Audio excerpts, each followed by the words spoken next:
South Australians are facing a big decision.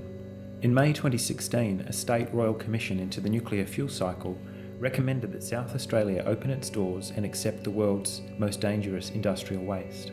It wants South Australia to develop a nuclear port and keep high-level international nuclear waste above and below ground at multiple sites across the state. And it is prepared to spend hundreds of millions of taxpayer dollars to get the project up and running. The proposal is for South Australia to become the final destination for much of the world's most dangerous and long-lived nuclear waste. This is material that needs to be isolated from people and the planet, from communities and country, for more than 100,000 years. The proposal includes the construction of a $100 million deepwater port to transfer high and intermediate level nuclear waste containers from ship to shore. They want to import 138,000 tonnes of high-level nuclear waste into South Australia over a 70-year period. That's 200 to 250 tonnes of high-level waste every month. The planned nuclear port would take a further 600 shipping containers per year of intermediate-level nuclear waste. At the project's peak, around 70,000 tonnes of high-level waste would be stored above ground. The final plan is for large volumes of high and intermediate-level nuclear waste to be buried at multiple underground sites across South Australia. Buried, but not dead, this waste would be a threat to South Australia forever. The scale of the proposal has been described as by far the largest operation in existence, and even the company employed by the Royal Commission to model the plan has warned that this isn't a risk-free process. There is a very significant risk. The Nuclear Royal Commission has already cost South Australian taxpayers over $9 million. The South Australian government is currently spending another $1 million on consultation and promotion, but this is the tip of the iceberg when it comes to the drain on the public purse. The plan itself is estimated to cost $145 billion.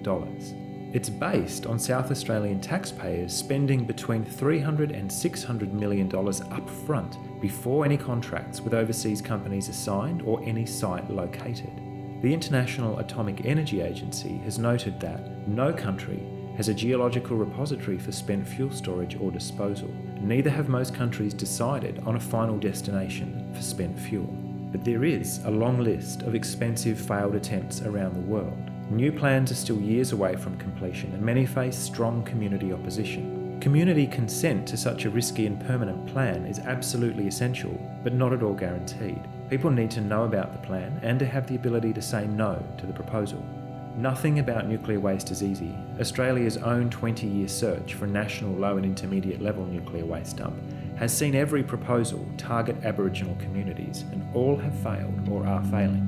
Australia has not responsibly solved its own radioactive waste problem, so it makes no sense to open the door to a much more severe global problem. South Australia means a lot to a lot of people, and there is a lot at stake. Decisions we make today will affect all future South Australians. We are at the crossroads. South Australia could either become a global dump zone or the clean energy and advanced manufacturing capital of Australia.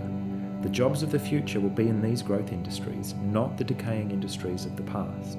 People who say South Australia's best hope is to take the world's worst waste have got it badly wrong. Social consent is critical for any nuclear project to proceed, and the fundamental question for South Australians are, do we consent, and can we consent on behalf of all future generations? The Greens believe that no amount of bad economic news for South Australia could ever make importing nuclear waste a good idea. South Australia is simply too good to waste. Our future is renewable, not radioactive.